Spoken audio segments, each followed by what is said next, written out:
Auburn's quarterback of the future is now a Baylor Bear, and this commitment could be one of the biggest pickups in Baylor football history. This is an emergency. Locked on Baylor.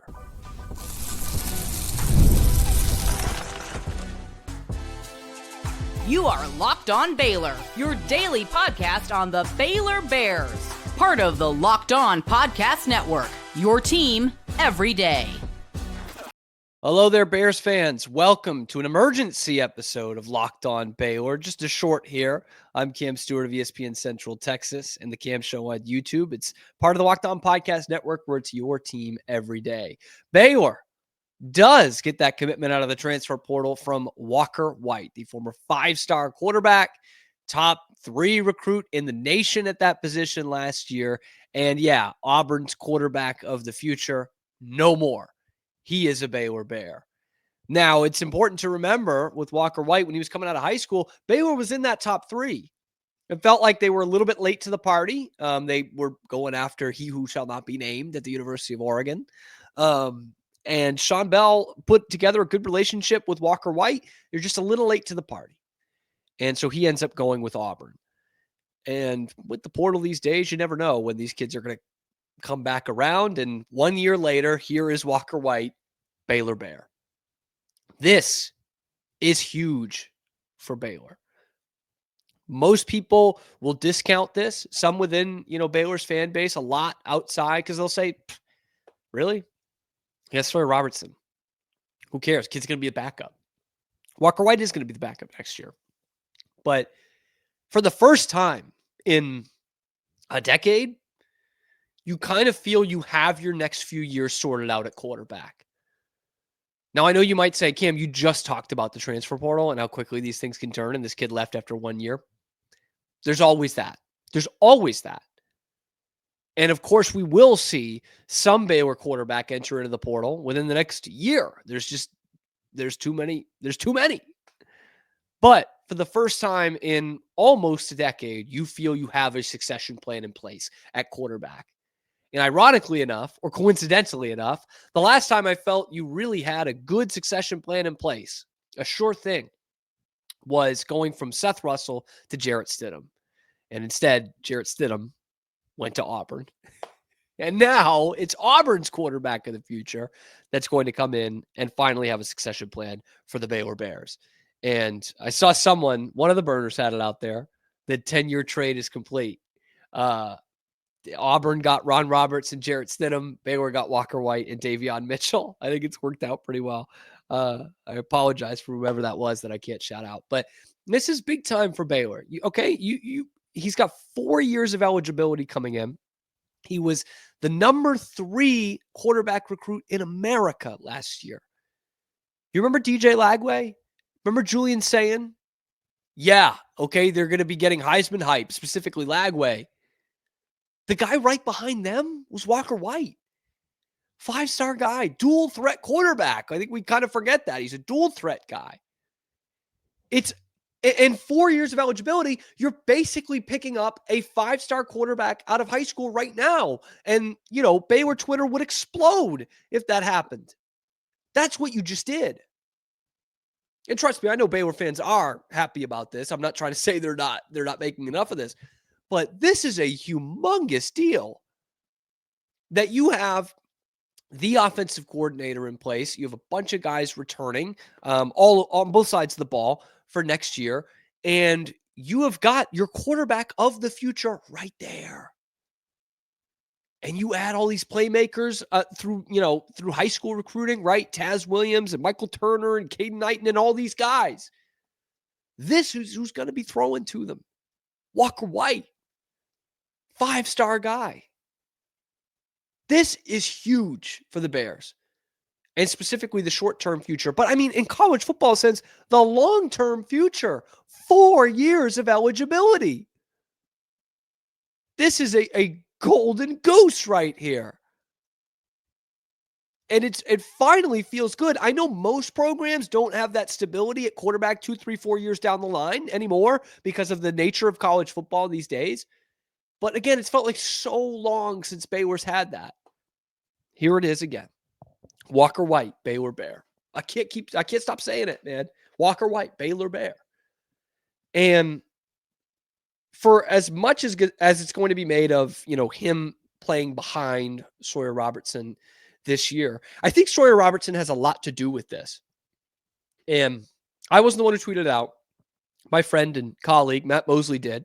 And I know he's going to love that I bring up one of his tweets in this important video. But Mosley made a really great point here. He said, I would think Sawyer Robertson's meteoric rise impacted Walker White's decision. It speaks to White's maturity / patience that he transferred to a place that already has an established number one quarterback.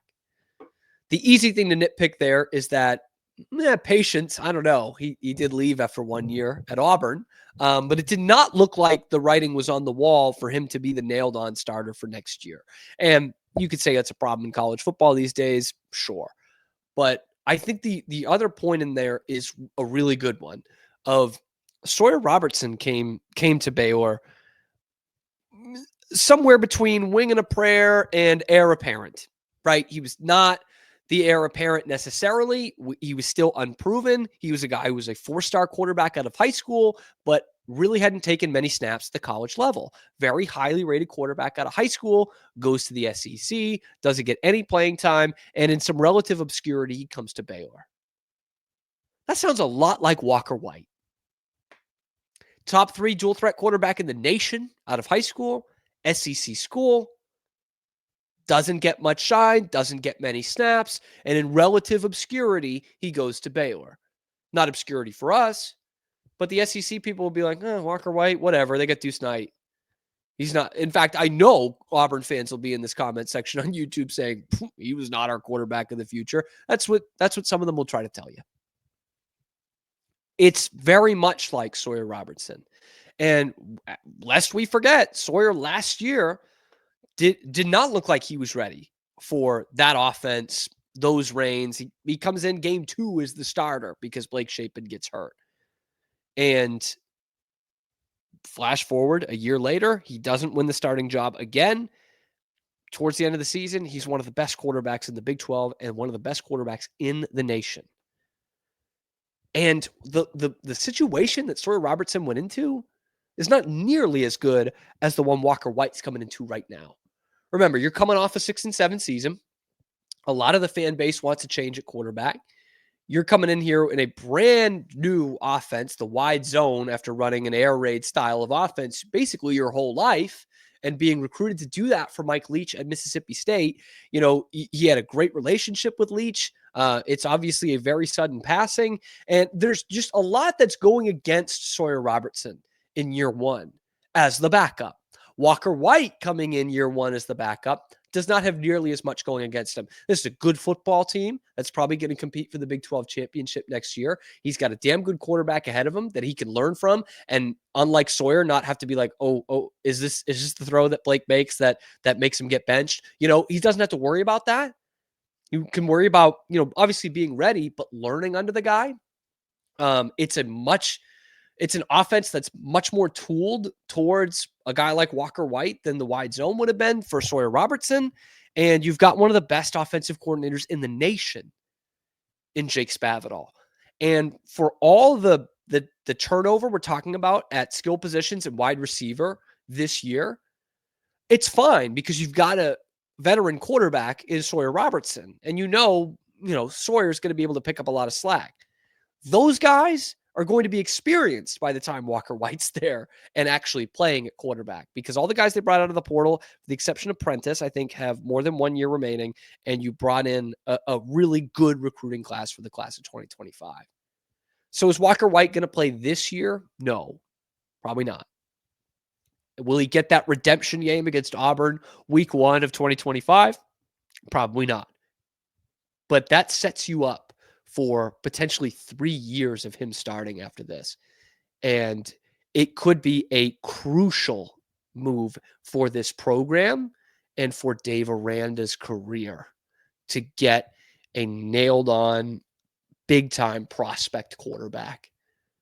We talk about it in high school recruiting all the time. These quarterback recruits that you either get or you don't get, and it can make or break your tenure, your job, your program. Look at LSU, the team Baylor's playing on Tuesday. They've got an awesome portal class coming in, but the problem is they don't have that next quarterback. They thought they had it with Bryce Underwood. They didn't have it. And now that future becomes murky for them. The future up in Ann Arbor, where it was not a good season and you did get Bryce Underwood, that future looks a lot better for Sharon Moore and that whole program. That's essentially what Baylor just did. They went out and got one of the best quarterbacks in America as a high schooler in Walker White. And he's got 4 years of eligibility remaining, and you've got him behind one of the best quarterbacks in the nation and working under one of the best offensive coordinators in the nation. And a damn good team around him. And by the way, Walker White did shout out Dave Aranda and the coaching staff, Spavital, as well. He made sure to mention that in the story. I think that was from Pete Thamel, if I have it correctly. He says, I can't wait to meet my new teammates and get to work in Coach Spavital's offense. I'm also excited. There's a clear path for quarterback development. I think that might have been a shot at Auburn a little bit of, it was never made clear to me that I was the heir apparent at quarterback with a guy like Deuce Knight in there, and knowing that they were going to be active in the portal, looking at that position. Obviously, they bring in Jackson Arnold. And you could take that several different ways. I'm sure there will be people, Baylor fans watching this, that are like, oh, well, that's not good. He doesn't like the competition. But I think this stable scenario he's going to be in here is only going to help Walker White and therefore only going to help the Baylor Bears. That's a big time get for Baylor. It wasn't the biggest position of need, obviously, in the portal, but you always would rather do it a year early than a year late. And you are essentially buying from a position of strength. Love it. Absolutely love it. And the Christian part of it was a big thing for Walker White. So that's probably why Baylor was in the top 3 to begin with out of high school. And it's probably a big reason why he's going to be a Bear now. But let me know what you guys think down in the comments below. How big is this for Baylor, or are we overplaying this? Let me know down in the comment section below, or tweet at us at Locked On Baylor. Would love to hear your thoughts. Obviously, be sure to like and subscribe. Pretty simple. If you like the video, like the video. It helps out the channel a ton. Tell me how much you like the move, how much you hate me, how much you hate the channel. Drop that down in the comments below. They all help. And ring that notification bell to get notified every time we're dropping a video on YouTube or wherever you get your podcast. Because as you guys know, this time of year, even though the portal's about to close, there's still a lot of breaking things like this. We do emergency episodes. That notification bell is going to notify you every time that we are going on YouTube with breaking news like this. Walker White is a Baylor Bear. Boy, does it sound good. We'll get you going on some real hardcore Texas Bowl prep coming up in the next few days on your favorite show, Locked On Baylor.